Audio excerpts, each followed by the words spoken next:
should take it slow.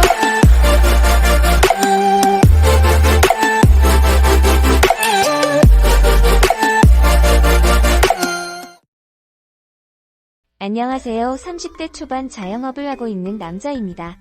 아직 결혼은 안 했고 연애도 제대로 된 연애 한번 못 해본 사람이죠.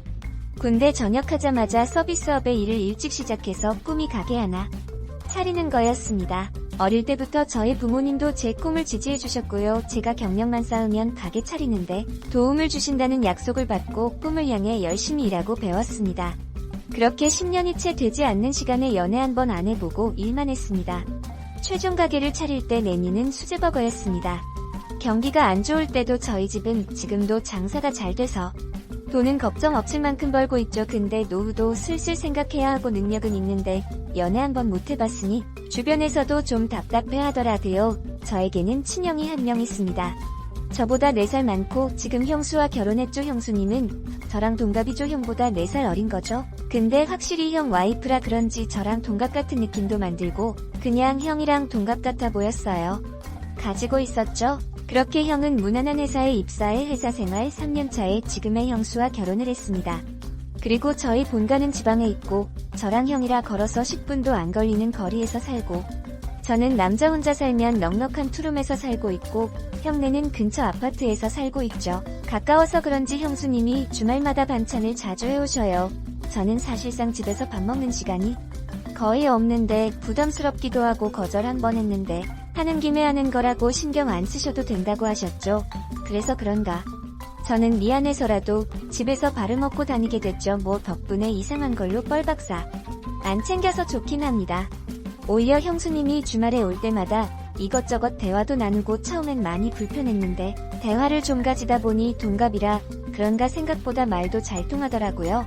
저는 일 특성상 주말에도 일할 때도 있고 쉴 때도 있어서 형수님이 집에 올 때마다 제가 집에 없는 날이 많아서 저희 집도 워낙 비밀번호를 알거든요. 그런데 어느 주말이었습니다. 가게 일을 마치고 밤 12시가 넘어서 거의 새벽 1시쯤 집에 들어가는데 집에 누가 있는 거예요. 다름 아닌 형수가 저희 집에 있더라고요. 좀 당황스러웠죠. 반찬을 가져다 줘도 이런 시간에 가져다 줄 그건 아닌데 무슨 일이지 하고 들어갔는데 형수가 절 보자마자 울음을 터뜨리는 거지 뭐니까. 일단 당황스러워서 무슨 일이냐고 물어보니까 그냥 말없이 울기만 하더라고요. 그러면서 작은 캐리어에도 집을 챙겨왔길래 속으로 든 생각이 형이랑 좀 심하게 싸워서 집을 나온 건가 하고 생각하고 있었죠. 그때 형한테 전화가 왔습니다. 형수는 여기 있는 거 비밀로 해달라고 저한테 부탁을 했고요. 전화를 받았죠. 태연하게. 그런데 형의 목소리는 제 예상과 다르게 엄청 걱정하는 목소리로 형수님을 찾고 있었습니다. 호게이아이 너네 집에 형수 찾아갔냐고. 걱정돼 죽겠다며. 저는 형수의 부탁으로 없다고 했습니다.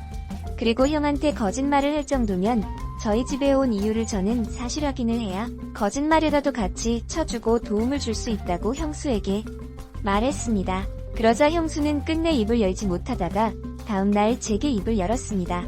사실 형이랑 결혼하기 전에 만나던 남자가 있었는데 그 남자가 아직도 찾아와서 협박을 한다고. 그래서 뭘로 협박하냐고 물었더니 결혼 전에 그 남자 아이를 가졌었는데 생각지도 못한 일이었다고. 그 이후로 그 남자가 여기까지 찾아왔답니다. 형수님은 지방 사람이거든요. 저희는 지금 서울에 살고 있고 거의 4에서 5시간 거리인데 여기까지 찾아온 거면 이유가 있지 않겠냐고. 그럼 그 남자가 의하는 게 그냥 그 사실 저희 형한테 말하면 되는 거고 형이랑 해결하면 되는 거 아니냐고. 결혼 전의 이야기고 그 남자가 일가는 형수님 아니냐고. 그런 협박으로 저희 형과 헤어지게 한 뒤 형수님을 만나려는 게 아닌가 하는 생각이 들었죠. 그러자 형수님은 저를 발렸죠. 그 남자가 일가는 건 본인이 아니라 돈이라고. 형한테 비밀로 해주는 대신 돈을 요구했답니다. 나 참 요즘에도 이런 걸로 돈을 요구하는 사람이 있구나. 어이가 없었죠.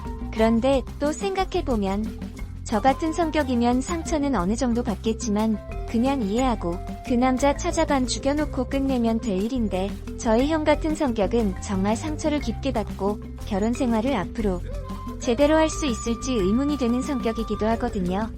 워낙 소심하기도 하고 생각이 깊기도 해서 걱정이 됐죠.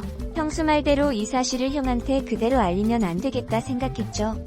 그럼 어떻게 해결할 거냐고 물었죠. 형한테 숨기고 매일 저희 집에 와 있는 것도 좀 아닌 것 같고 제 생각엔 그 남자와 해결을 해야 할 것 같은데 무슨 방법이 있냐고 물었더니 방법은 따로 없고 돈이 필요하답니다.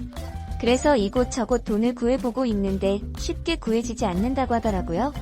그럼 돈만 주면 그 사람이 다시는 형수님 안 찾아오는 거냐고 물으니 그렇다고 하더라고요. 그래서 금액은 얼마를 요구하는지 물어봤죠.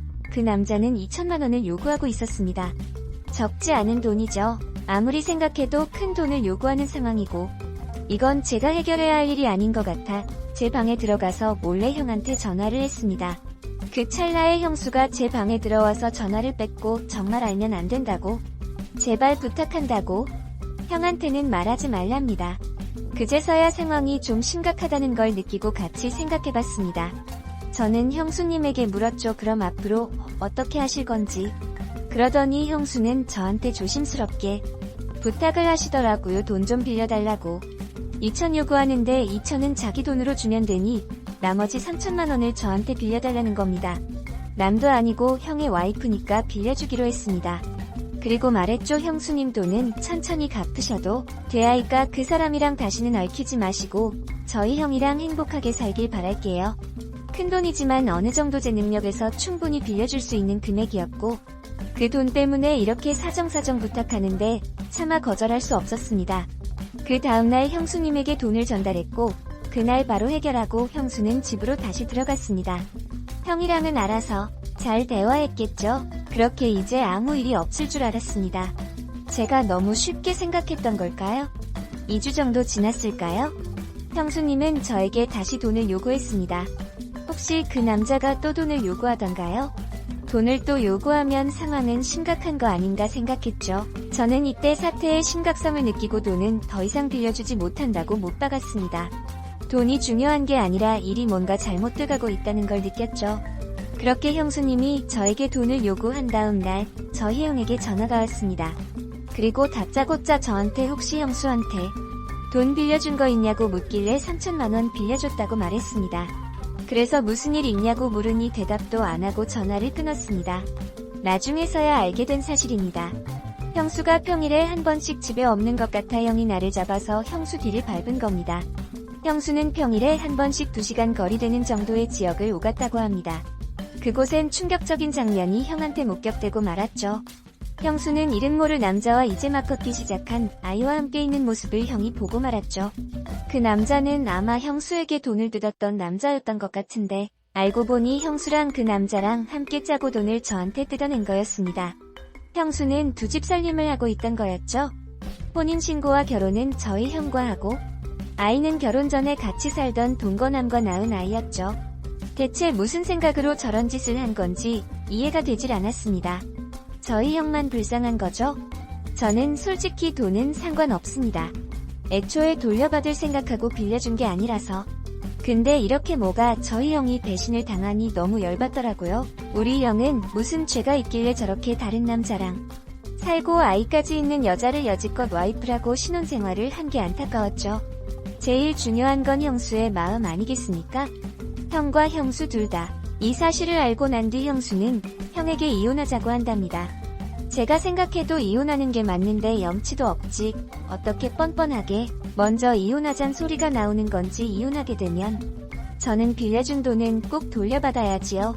계좌 내역도 있고 하니 아무튼 정말 천사 같던 형수가 과거와 현재 이런 일이 있다는 거에 너무 충격받았습니다. 현재 형은 이혼 준비 중이며 저는 빌려준 돈은 어떻게든 다시 돌려받을 생각입니다. 제 사연 끝까지 읽어주셔서 감사합니다. 다음에 후기 남길 수 있으면 남기겠습니다.